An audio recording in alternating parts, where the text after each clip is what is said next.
Hello and welcome back to everyone that's tuned in to the American Ultra Stock channel. Thank you so much for being here. Well, it's finally here. The season has started, so all of our stars abroad and in MLS they've been playing, but the main guys, really, the USMNT level guys, or guys that could be fighting for that spot, have started their seasons. Not all of them, but we have enough to do our first stock watch where we analyze. We're going to go with a format right here where we will be discussing our picks, asking each other's, and the five guys that we think were worthy of a stock up or stock down in the first match week. Straight to the point, Brayden, the first guy that caught your eye, is it a stock up or a stock down? Who is it? Well, I think we're all on a high after the Pochettino hire, so I have to start it off with a stock up and be optimistic. And I'm going to go for actually two players because they're from the same club. I'm going to go for the Barnsley boys, Gaga, Slonina, and Donovan Pines. I thought it was a dream debut for Slonina. He gets named man of the match in not only his debut midweek in the Cup, where he made 3 great saves in regulation, and then also making 2 saves in the penalty shootout to help them advance in the Cup, and then also over the weekend as well, making 6 big saves against Lincoln City to help them to help Barnsley win again 2-1. And Donovan Pines, he scored in his first game back again in that cup match. He was injured for the majority of the end of last season, and his first league game or his first competitive game back for Barnsley, he scores. He's such a threat off of corners. It's something unique at least. So I think they both deserve a stock up. Slonina has gone from me being pessimistic about his loan, since it is a League One team, to me being really excited because he's looked so good. He looks like one of the best goalkeepers in the division, and if they both keep up their form, I think they could be promoted to the championship. What do you think of that pick? I think it's interesting that you mentioned Slonina changing his fortunes. It's not only you. I think for me, when I saw that was the loan, I was a little bit, it was underwhelming to say the least. But now, in hindsight, if he has a good season, either getting promoted or doing enough to catch the eye of a club in the championship, and then before the World Cup, he gets a full-on season at a championship club, I think it's not so bad. So, and I want to ask you, just before I'm going to my pick, do you think that Donovan Pines has any shot at making the roster at any point before 26?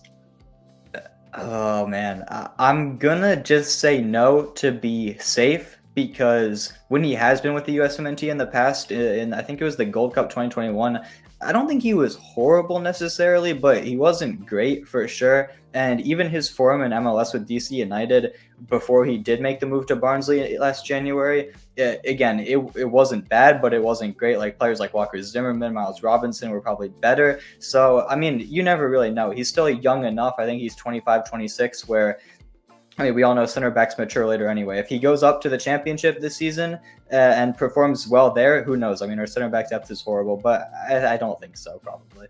Yeah, I think he's an outlier. He could be there. Who knows? Next season plays in the championship. That's about our level really for the pool. We need someone to step up. So, moving on to my first pick right here, it's going to be a guy that can play at center back, but he didn't. He is one of the captains for Heidenheim. It's Leonard Maloney.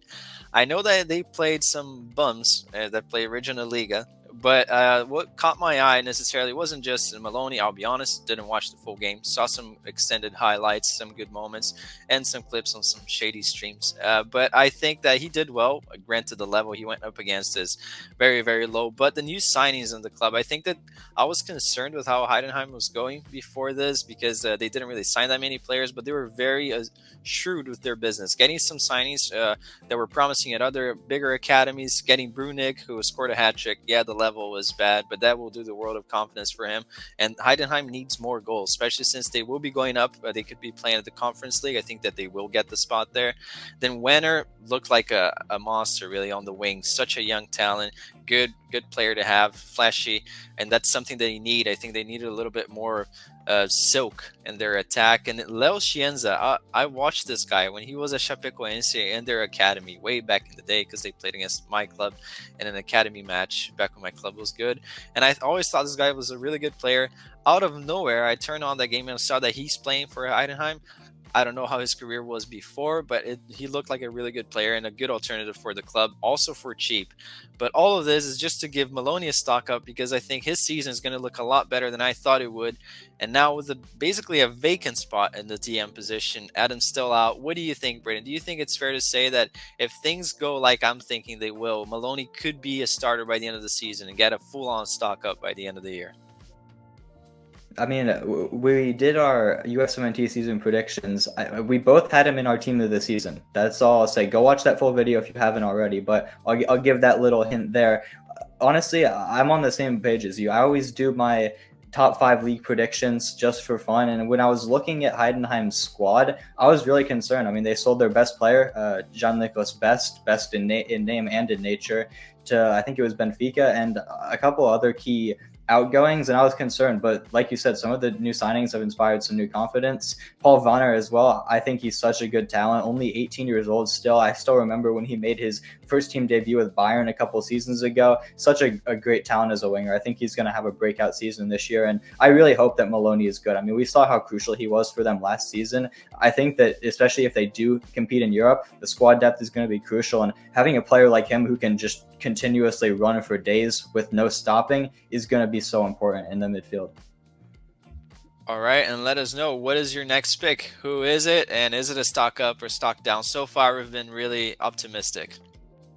Well, I mean, with 2 stock ups to start, we're going to have to get to a stock down at some point, right? So I'm going to go with a stock down now for my second one. And it's going to be one that I'm a little surprised about, actually. It's going to be Rokas Pukstas. To my surprise, he hasn't actually started the season off great. I thought this could be his true breakout season. Yes, he was good last year for Hajduk Split, but they fell short of the title. They collapsed at the end of the season. I thought this could be the year, especially with Perisic and Rakitic, the Croatian legends, coming into the club. I thought, okay, maybe they can get over the line this season. Pukstas could be crucial for them, and he has started every game, goes the full 90 in most of them, but he was pretty quiet in their 2 legs against the Slovakian side, Rosenborg. I probably butchered the pronunciation, so apologies for that, but they got knocked out of the Conference League qualifying to a team that they really shouldn't have been knocked out against, and he didn't really do too much to help them there. And in their league game this past weekend, he got dragged off at halftime. They were down 1-0 when he came off at halftime. They ended up winning 2-1. It's not the most encouraging start for Pukstas, and it's such a shame too, because honestly, I was hoping he could get a transfer this summer, go to even a better league to challenge himself. Maybe he still will. There's still a couple weeks left in the window, but it's not really looking as good as initially I hoped it would. Yeah, I think that for Pukstas, he has to be very, very concerned with the timing of his transfer because, yeah, he's 19. He's going to be pushing for 20. He plays at a spot where we're the most stacked at midfield. Plays at a league that, let's be honest, the level isn't really there. The eyes aren't really looking at that league, so he needs more visibility. And he needs to improve his game as well.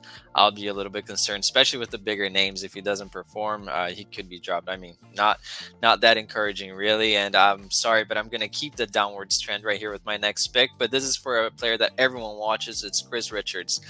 I think that Richards at times last season, he got not bailed out, but his hype got dragged because of a few goals that he got here and there. I think he's our best defender. I'll just say it right now, our best center back. I fully back that. But I think that he didn't look that good over the weekend. Especially, I'm not a biggest fan of looking at stats only, but only winning 1 of 6 ground duels is not the most encouraging. And during the game, just the eye test, I thought that Richards was the one guy that looked out of place on that back line. And I really hope that they sell Gahi or Anderson. They should have already sold them because every window now I hear that one of them is going to leave. Because if not, I think that game time with such a good coach, the requirements may be a little bit higher than what he can do at the moment. So I'm hoping that Glasner either helps him improve. Maybe it was just a haircut jinx or whatever it is. I hope that he gets it back to form because that wasn't a good opener from him. And I think that we really need him to step up. What do you think, Braden? Do you think am I being overly critical right here with Richards, or what do you did you think about the game? I think it's just the haircut, to be honest. I mean, when he had the big afro, he was in his top form, like you said, scoring goals, putting in masterclasses at the back. But yeah, I mean, I watched the game as well. He didn't really look good. And against a team in Brentford that I think will really struggle this season, it's not a good way to start it off. Like you said, Gahi or Anderson, I do think one of them will go out the door, but I can't see them not bringing in a replacement. Plus, they've already bought the youngster from Real Betis, the Barca product, Chadi Riyad, the Moroccan. I think he's really good, and it has to be said, Richards was by far the worst of the 3 center backs for Palace. Yes, one of them will probably leave, but if a replacement comes in and they have Chadi Riyad plus one of Gahi and Anderson staying, if he continues to put performances like that, I could realistically see him getting dropped. So hopefully he's better next week. Yeah, that's the thing that we have to hope for because he needs to be a rock for us in the back. And moving on to your next pick, Braden, who is it? Is it a stock up, a stock down? After two stock downs, I'm going to get the optimism back with another stock up. And I'm wearing his Vitesse jersey, but he's cooking now for another team in the Netherlands. It's Paxton Aronson.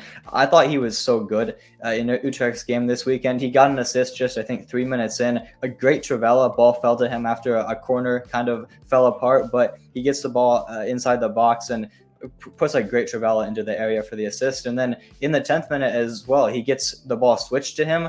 Unfortunately, it didn't end up counting because the player who switched it to him, Toonstra, was apparently offside in the buildup. And it's a real shame because it was an incredible goal that Paxton scored, taking it from just past midfield and just dribbling, beating a defender or two, and finishing very clinically past the keeper. An incredible game for him. And I think it means a lot that despite being a lone player at a new club, at a level that, let's face it, Utrecht are a level so much above Vitesse, and I mean Frankfurt not as much, but he hasn't really played for Frankfurt. It's the highest level he's played at, even coming off the Olympics and no real preseason and not being in the team last season. He's still an instant starter for them. I think it's a really encouraging sign. Maybe not so much for Taylor Booth, our other American there, who hasn't been starting, but I think there's real optimism for Paxton this season. We said he might do well this year, and I think he's going to prove us right.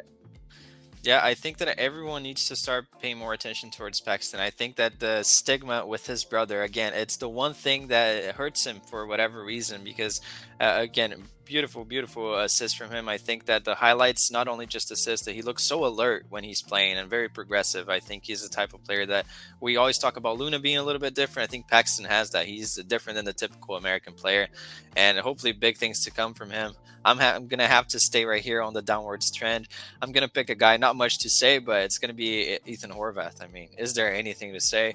I've never been the biggest fan of goalkeepers playing out of the back. I think that we're trying to reinvent the wheel there in soccer when we when he asked keepers to try to help up build up the play, and this is why. I mean, if the guy doesn't have the skill, why force it? But that was horrendous. No excuses.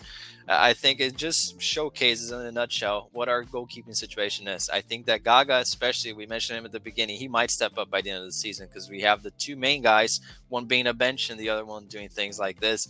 What do you think? I mean, any words left to say? I think this one's pretty short. Horvath, oh my. Yeah, no words. I mean, I woke up early, excited to watch that game. I think there was another one that I was watching as well. I think it was Leeds early on Saturday morning. But I mean, I was watching this one, of course, for Horvath and Kolyosho as well. Good for him to get a goal, but just no words. I think Zach Steffen will be finally relieved because his horrible mistake against Liverpool, it has finally been beaten by somebody. Ethan Horvath, no pressure on him at all. Ball gets rolled back to him. It's a hospital pass, but he takes his eye off of it for no reason and lets it go under his foot. I mean, come on. It's something you'd expect to see at like the U8 level and not even in MLS Next in like some rec league somewhere.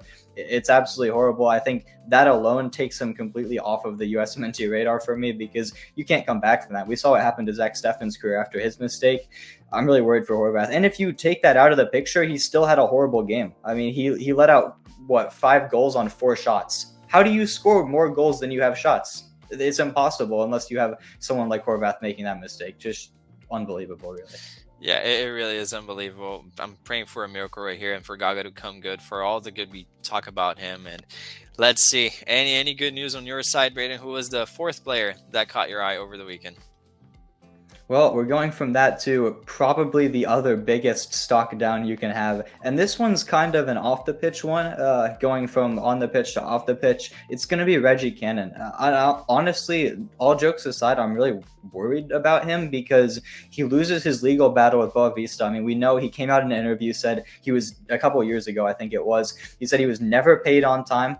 I think one time in the entirety of his career there at the club, makes the move to QPR last season. And it was nice to him to get maybe a stable home, but he loses his legal battle now. It came out, I think, last week. And now he owes Boa Vista, the club that he had accused of never paying him. He now owes them over €1 million. This dude he's a championship player. Does he even have €1 million to pay them? I mean, that's got to be a huge debt. to his bank account. And not only that, he hasn't even been in a matchday squad for QPR, and they've already had 3 games, including a cup one. And you know what happens in the Carabao Cup? Teams rotate their players, they play their backups. He didn't even make the squad in any of those games. I'm beginning to be concerned that it might be a mental thing, honestly. I mean, I know personally, if I was in that situation, losing that kind of a lawsuit or whatever it was, it would take a real toll on me. So honestly, I'm just hoping that Reggie Cannon is okay and he can get back to football soon, because I mean, maybe he's not a USMNT option anymore, but I mean, we always want our players to have good careers, and his just seems to be spiraling downhill. Yeah, that didn't even cross my mind how he hasn't been the lawsuit may be affecting the way that things are going around the club. I wonder if that legal battle had any say on him being out of the squads, because as we know, the lower league clubs in England, they always rotate in these competitions because they have such a packed schedule in itself. So hopefully he's doing all right. We wish our best wishes for him to bounce back, and props to him for, one, being outspoken against Greg last year, and 2, seeking for better things in his career. So I hope the guy does have a turnaround. Keeping thoughts with him. So moving on right here to another guy that unfortunately, he for sure has €1 million on his bank account, but I think that he basically gets the same amount of game time these days as Gio Reyna. I mean, one of our most talented players, one of my favorite players, because he is so different from what we have. He was supposed to be our playmaker. Now we have Tillman, but he is still the de facto starter at that 10 role that now with Poch we might actually see. But he couldn't get any game time in the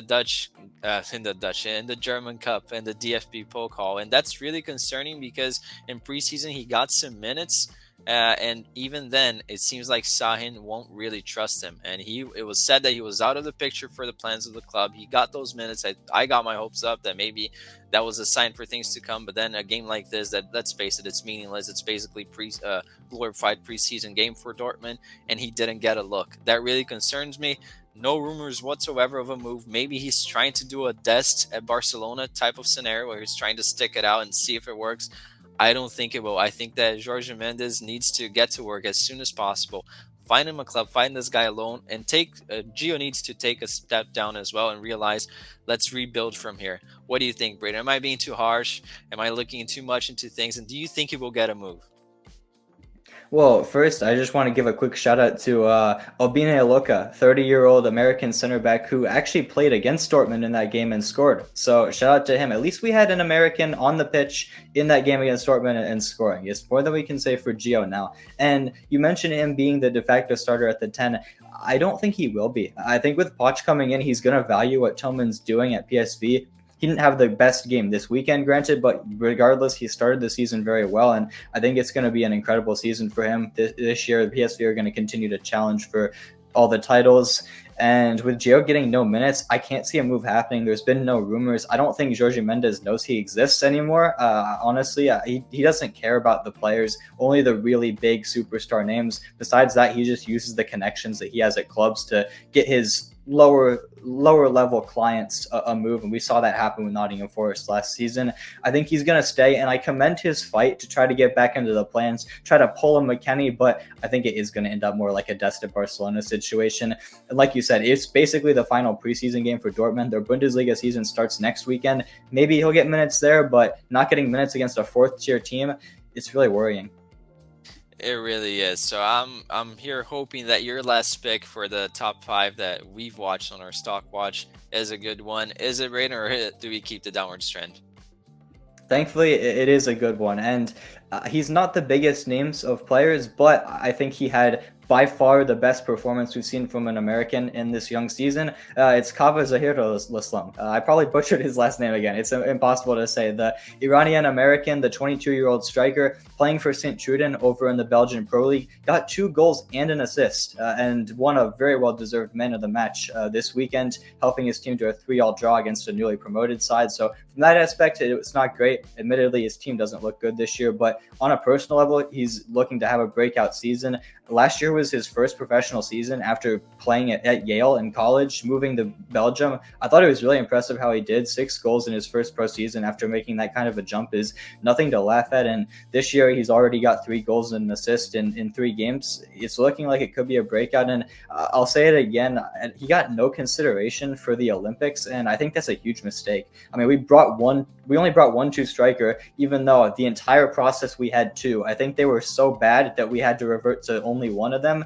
And the one that was there, Duncan Maguire, no disrespect to the guy, but he was a total non-factor. I think if we had brought Kava, he would have been a little bit better, given us something different, and maybe we would have even gone farther. Who knows? You never know. It's all hypotheticals, but I think he's going to have a good season, and I had to give him some love because some of the other players like Haji, Wright, Just Sargent, who also had good games, let's be real, they're going to be talked about sometime this season. Absolutely, and let's give a shout out to Musa as well. I think I've been harsh on Musa in the past, and he got an assist. He could have easily made this talk watch, so just want to give him a bit of love there as well. And for Kava, he has a Wi-Fi password last name, but we should get used to it because this guy is still really young at a position where, yeah, we have great options, but out of the young ones, I would say he's ahead of Duncan Maguire if we had to play the Olympics again. But again, that's in the past now. Moving on to a guy that could have been at the Olympics, kind of gets forgotten at times, even though he is the immediate backup to Jedi right now. Christopher Lund. I think it's a huge stock up for the way that he played. I have a thing for Serie B. I've watched it my whole life, and I thought he did really well defensively, which is where I think his game needs to improve. Maybe he took some time to, I don't know, watch some tapes. I thought he was anticipating things really well. Really solid game from him, not from his club. I think Palermo is a bit of a mess. I really am not hopeful that they will go up. I think that they don't really have that big of a squad really with quality to go up. But I think that Lund, if he keeps playing like he did, I think he was the best player for Palermo. And that's not me being biased. I think he legitimately was.